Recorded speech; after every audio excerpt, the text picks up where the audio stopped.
Ini kita dapat kesempatan yang indah kalau Tuhan bisa memberikan kesempatan buat kita semua untuk bisa bertemu ya. Di awal-awal tahun ini ya, sekitar bulan April, Mei, Juni gitu ya, itu kasus COVID luar biasa. Dan kalau kita sampai saat ini masih bisa menikmati kehidupan ini adalah berkat Tuhan. Ya, sepintar-pintarnya orang, ketat-ketatnya orang menjaga ya prokes kesehatan, kalau harus kena juga.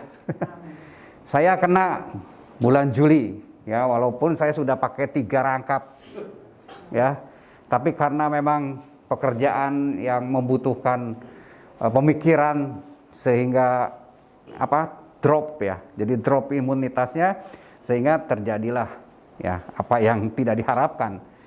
Tapi dalam kehidupan ini gak ada yang selalu jalannya mulus. Ya, semuanya sesuai dengan apa yang kita pikirkan. Ya, seringkali kita menghadapi banyak halangan, banyak tantangan dalam kehidupan kita.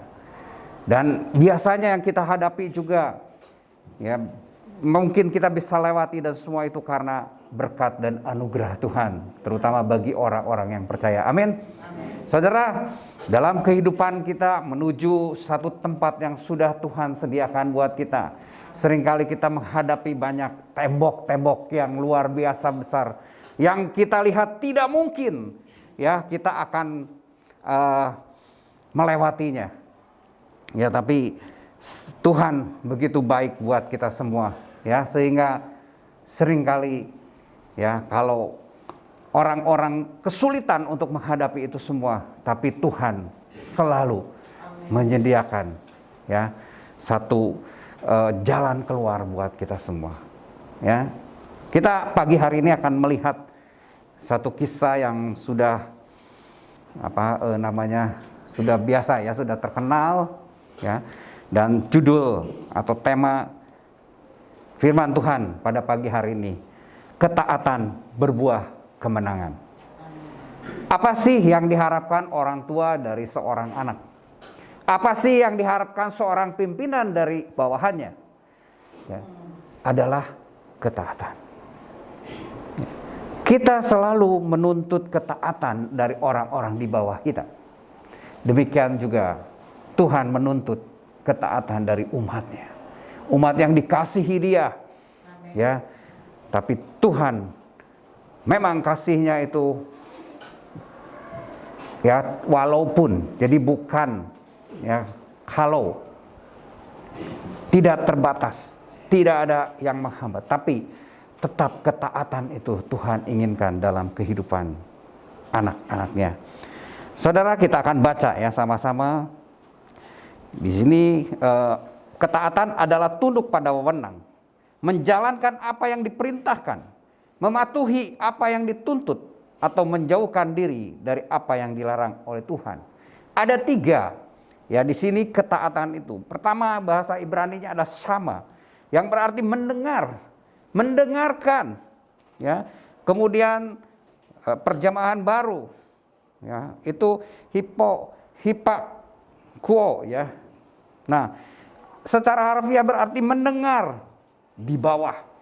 Ya, mendengar di bawah. Jadi mendengar dengan sikap tunduk atau melayani. Ya, kemudian peito yang artinya membujuk, menaruh kepercayaan, percaya dan mengindahkan. Itulah arti-arti yang diambil dari Alkitab.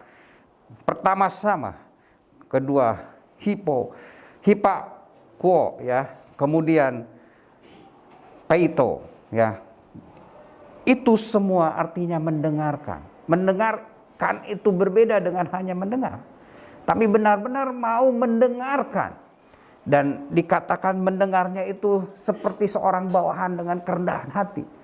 Ya, di mana kita yang mendengar itu mau taat kepada siapa yang memperdengarkan atau memerintahkan. Mau tunduk, mau mengindahkan, menaruh kepercayaan.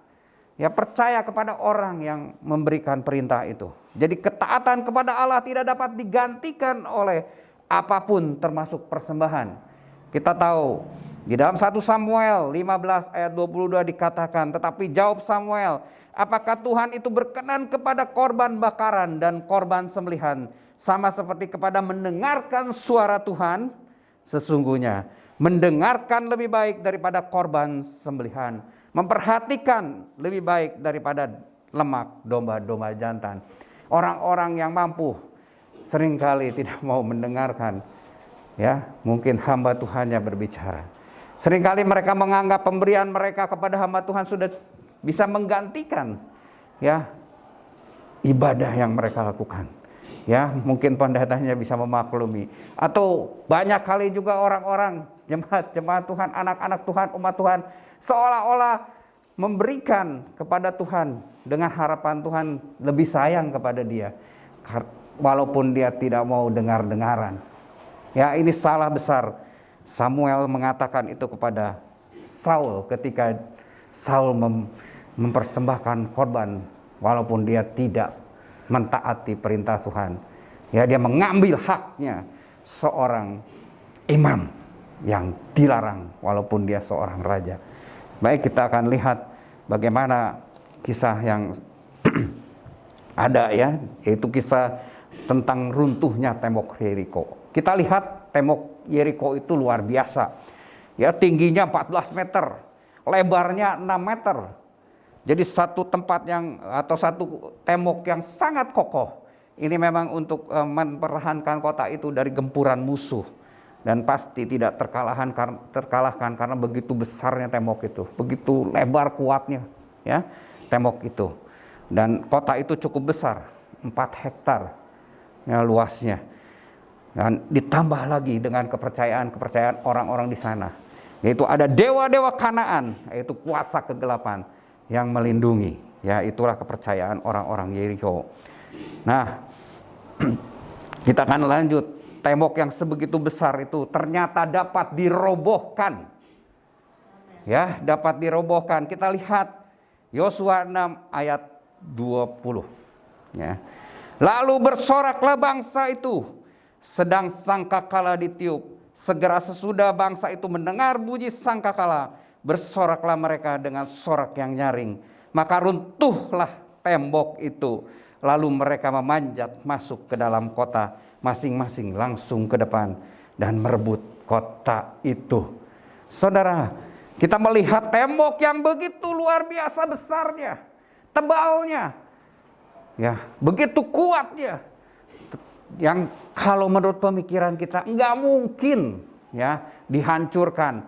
Kalau sekarang mungkin, ya, karena ada bom nuklir dan sebagainya. Kalau dulu pakai apa?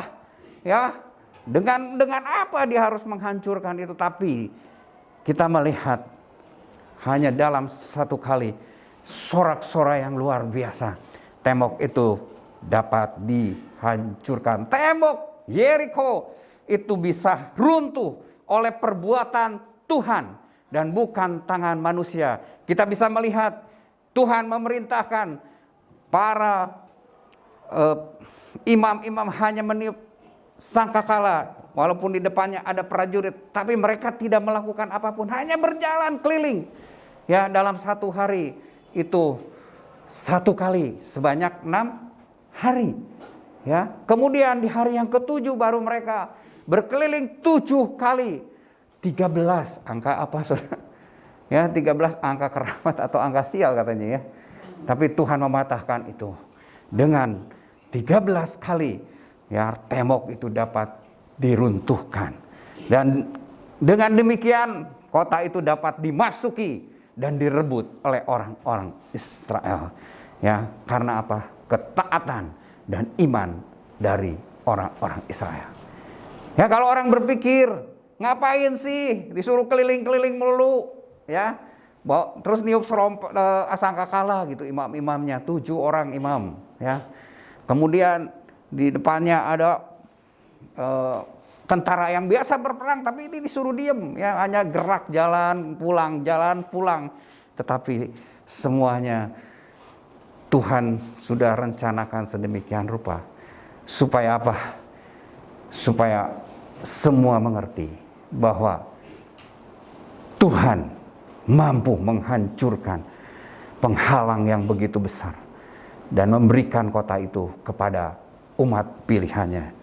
Ya, kita bisa melihat bagaimana ya Ibrani, ya penulis Ibrani 11 ayat 30 dikatakan, karena iman maka runtuhlah tembok-tembok Yeriko. Karena apa? Iman. Karena iman maka runtuhlah tembok-tembok Yeriko setelah kota itu dikelilingi 7 hari lamanya. Ya, mereka beriman, orang-orang Israel beriman. Dia hanya mau mengelilingi sesuai dengan perintah Tuhan sebanyak 13 kali tadi ya, 6 kali 1 dan ditambah 7 kali. Dan ternyata runtuh tembok-tembok Yeriko yang begitu luar biasa. Ya, dikatakan di sini perintahnya apa? Ya, haruslah kamu mengelilingi kota itu, yakni semua prajurit harus mengedari kota itu sekali saja. Demikianlah harus engkau perbuat 6 hari lamanya.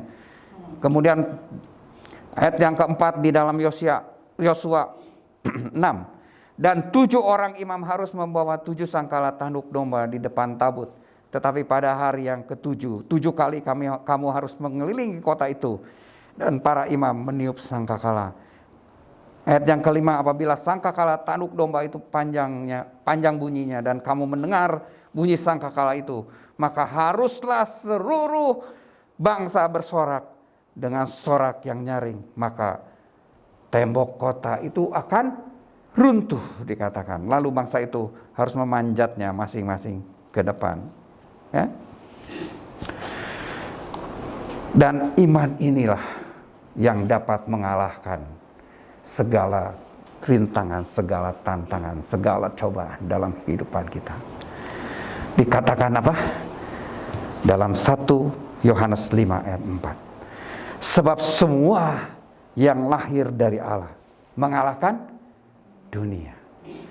Ya, mengalahkan dunia, mengalahkan tipu dunia, mengalahkan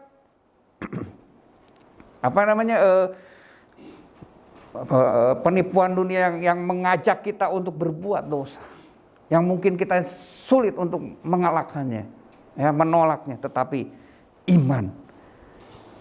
iman dari orang-orang yang lahir dari Allah itu yang akan mengalahkan dunia. Ya, dan inilah kemenangan yang mengalahkan dunia. Apa? Iman kita. Ya, generasi Musa, manusia atau kirbat lama, ya, dalam bahasa, ya, atau istilah ada kirbat lama, ya, dalam firman Tuhan kita juga mendengar itu, yang berada di bawah hukum Taurat atau perjanjian lama, itu telah disunat secara lahiriah dan telah mati karena ketidaktaatan mereka. Ya, kehidupan konsep-konsep lama kita harus mati di dalam panasnya padang gurun kehidupan. 40 tahun. Ya, mereka beredar di padang gurun, ya, dan mereka harus mati karena ketidaktaatan mereka, karena pemberontakan mereka. Itu manusia lama kita yang punya kecenderungan untuk memberontak kepada Tuhan, yang punya kecenderungan untuk selalu menentang. Mereka selalu tidak puas dengan apa yang Tuhan berikan, bersungut-sungut, ya, mengeluh. Itu harus digantikan oleh generasi Yosua, manusia atau kirbat baru, ya, di bawah hukum roh, di mana kasih karunia itu dicurahkan kepada orang-orang yang memiliki hati yang baru. Sunatnya bukan lagi sunat daging, tetapi sunat hati, yaitu penanggalan manusia lama atau dosa. Ya, dan disinilah kemenangan itu terjadi, yaitu kemenangan terjadi diawali dari hati yang telah disunat, yang akan memampukan kita untuk hidup taat dipimpin oleh roh. Hanya hati yang sudah dirubah, hati yang sudah melalui proses penyunatan, itu yang bisa memampukan orang-orang yang memilih hati itu, ya, untuk hidup taat dipimpin oleh roh dan melakukan apa yang diperintahkan Tuhan. Dan inilah kunci kemenangan orang Israel untuk merobohkan tembok Yeriko dan kota-kota lainnya sebelum mereka masuk ke tanah perjanjian. Rahasia ketaatan yaitu hati yang baru, hati yang disunat sesuai dengan perintah Tuhan, ya, yang diperintahkan kepada ya Yosua, seperti Tuhan pernah memerintahkan kepada Musa untuk menyunat bangsa Israel. Ya, ketika orang-orang Amori, orang-orang Kanaan, raja Kanaan melihat bagaimana Tuhan membawa bangsa Israel menyeberangi laut yang begitu luar biasa, ya, dengan seolah-olah berjalan di atas tanah kering karena tersibak airnya. Mereka ketakutan, mereka tawar hati, tetapi Tuhan tidak langsung menyuruh mereka untuk menyerang. Padahal pada saat itulah sebetulnya kelemahan bangsa-bangsa itu. Tetapi Tuhan memerintahkan supaya Yosua menyunat orang-orang Israel itu untuk kedua kalinya. Ya, dan Yosua melakukan itu. Taat. Ya. Kemudian seperti dikatakan dalam Yeskiel 36, orang-orang yang sudah disunat hatinya itu diberikan hati yang baru, roh yang baru, ya, itu hati yang taat, yang mau hidup menurut segala ketetapan Tuhan dan berpegang kepada peraturan-peraturan Tuhan. Ya, di sini kita bisa melihat Tuhan menepati janjinya kepada bangsa Israel, memberikan kemenangan-kemenangan atas penghalang-penghalang untuk masuk ke dalam tanah perjanjian. Ya, Dia adalah Allah yang setia, yang selalu akan mengenapi setiap janjinya yang dikatakan, karena Dia bukanlah manusia yang bisa gagal, ya, atau manusia yang seringkali berbohong setelah berjanji. Manusia seringkali berbohong, tetapi Tuhan selalu mengenapi janjinya, ya. Dan Tuhan meminta agar bangsa Israel juga memberikan komitmen. Tuhan menginginkan ada komitmen umatnya, ya, sebelum memasuki tanah perjanjian. Untuk apa? Untuk hanya memiliki satu tujuan rohani, yaitu memilih Tuhan, bukan yang lain, bukan dunia ini, bukan harta benda, bukan hobi kita, ya, demikian juga bukan kesehatan, bukan apapun juga, ya. Kemenangan kita akan tergantung dari komitmen kita kepada Tuhan dan berpegang pada perkataan-perkataannya. Apapun yang terjadi dalam hidup kita hanya punya tujuan untuk menarik perhatian kita pada hubungan kita dengan Tuhan dan melatih kesetiaan kita kepadanya. Ya, dan perjuangan kita yang ketiga untuk masuk ke tanah perjanjian, ya, dengan pertolongan Tuhan dan akan berhasil. Kita memiliki satu tujuan surgawi. Ya, kita akan berhasil mencapai itu. Banyak godaan, banyak rintangan, banyak tembok-tembok yang akan menghalangi kita. Tetapi Tuhan akan menolong, memberikan jaminan pertolongan, ya, selalu kepada kita. Karena keberhasilan tetap harus diusahakan. Dan Tuhan akan memberikan jaminan keberhasilan itu. Saudaraku, jadi yang pertama, iman atau hati kirbat baru, hati yang sudah tersunat, itu membuat kita sanggup memiliki komitmen untuk taat. Ya, oleh sebab itu, untuk menang kita harus memiliki hati yang taat. Hati yang taat berarti hati itu harus mau disunat, diperbaharui, dibersihkan oleh Tuhan. Ya, siapkan hati kita untuk kita bisa memiliki komitmen untuk taat. Ya, membiarkan hati kita disunat oleh Tuhan, dibersihkan oleh Tuhan. Yang kedua, ya, sebelumnya, oleh sebab itu milikilah, ya, hati yang tidak lagi mementingkan diri sendiri, bebas dari kepahitan, kecemaran, bebas dari legalistik agamawi. Ya, seringkali kita memaksakan, ya, apa yang seolah-olahnya bersifat, ya, rohani, ya, dipaksakan kepada orang-orang itu legalistik agamawi, dan hidup, ya, sepenuhnya dikuasai oleh Roh Kudus. Niscaya saat kita memuji Tuhan, saat kita menyembah Tuhan, ya, maka kita menyembah semua itu keluar dari hati yang baru, ya, di mana hati itu adalah hati yang mengasihi Tuhan. Dan lihat, Tuhan akan memberikan kehidupan kita ini, ya, dan menunjukkannya dengan penuh mujizat seperti tadi, tembok yang begitu luar biasa tebal, kuat, dapat dihancurkan. Yang kedua, kita bisa taat ketika kita juga memiliki teladan, ya, para hamba Tuhan, para pemimpin, dan kita semua yang juga pemimpin di dalam rumah tangga kita. Tuhan sudah tetapkan kita menjadi kepala-kepala, baik di gereja mungkin untuk hamba-hamba Tuhan, di rumah sebagai kepala-kepala keluarga, sebagai pengurus dari satu keluarga. Tuhan menginginkan kita memberikan teladan, ya, supaya orang-orang yang kita pimpin ini juga memiliki ketaatan.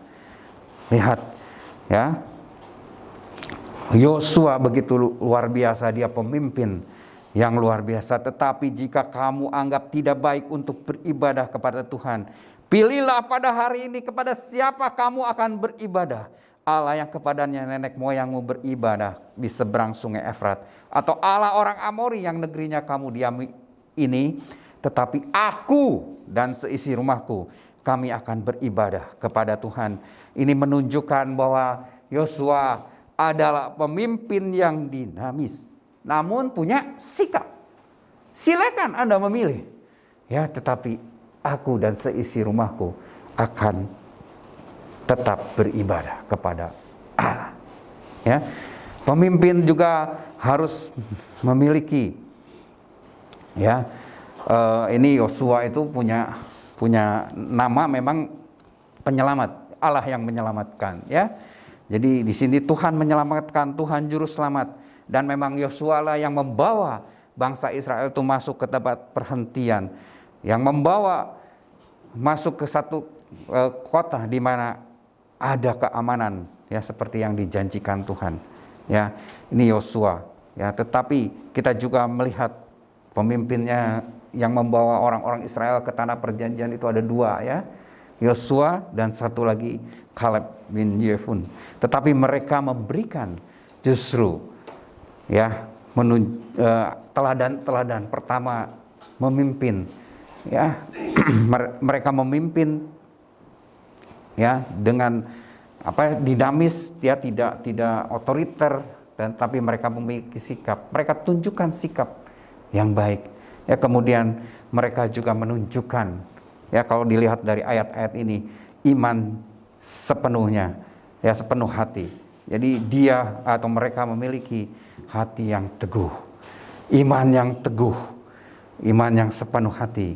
Ya, di sini dikatakan di dalam Bilangan, ya, 14 dikatakan ayat 6, tetapi Yosua bin Nun dan Kaleb bin Yefune, yang termasuk orang-orang telah mengintai negeri itu, mengoyakkan pakaiannya dan berkata kepada segenap umat Israel, negeri yang kami lalui untuk diintai itu adalah luar biasa baiknya. Jika Tuhan berkenan kepada kita, Ia akan membawa kita masuk ke negeri itu dan akan memberikannya kepada kita, suatu negeri yang berlimpah-limpah susu dan madunya. Orang lain melihat, 10 orang pengintai melihat bagaimana sangat sulitnya untuk memasuki negeri itu karena tentaranya yang luar biasa, badannya besar-besar, pemakan manusia dikatakan. Tetapi Yosua dan Kaleb bin Nun mengatakan, kalau Tuhan berkenan, Ia yang akan membawa masuk, ya, ke negeri itu. Luar biasa, iman yang teguh, iman yang sepenuh hati. Kemudian mereka berusaha untuk menenteramkan hati bangsa itu. Ya, di sini dikatakan di dalam Bilangan 32 ayat 12 juga, kecuali Kaleb bin Yefune orang Kenas itu dan Yosua bin Nun, sebab keduanya mengikut Tuhan dengan sepenuh hatinya. Nih teladan yang baik, seorang pemimpin yang memberikan teladan. Dia beriman sepenuh hati, mengikut Tuhan sepenuh hati. Ya, kemudian juga kita melihat, ya, yang ketiga dari teladannya, mereka memiliki komitmen untuk taat dan setia, ya.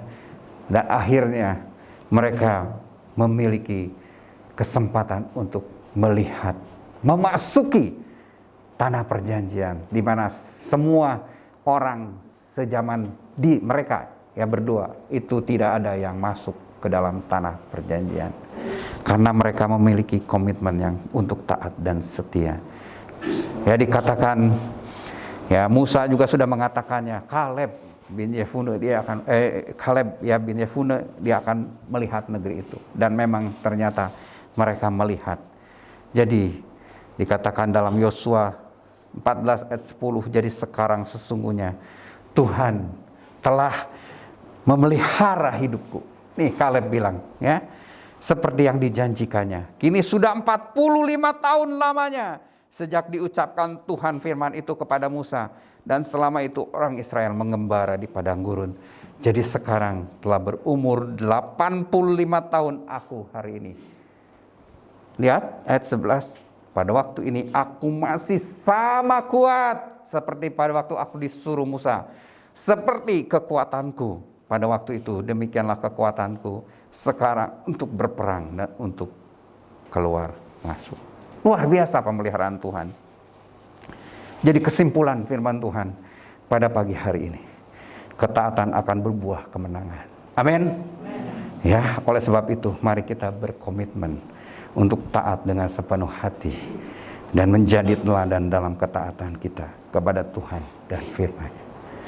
Ya, hanya ketaatan yang akan memberikan kemenangan buat kita semua. Banyak halangan, banyak hal yang membuat kita bisa takut dalam menjalani kehidupan ini. Sejak pandemi, berapa banyak perusahaan tutup. Kesulitan.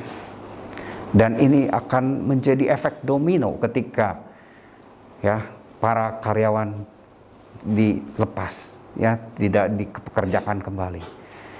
Maka akan terjadi penurunan daya beli.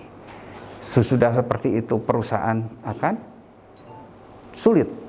Perusahaan sulit, yang punya pinjaman ke bank-bank juga akan sulit. Terus efek dominonya banyak. Negara pun akan mengalami kesulitan. Tetapi satu hal pada pagi hari ini, Tuhan berjanji untuk orang-orang yang memiliki ketaatan, kita akan dapat mengatasi persoalan itu semua. Mujizat akan terjadi dalam kehidupan kita.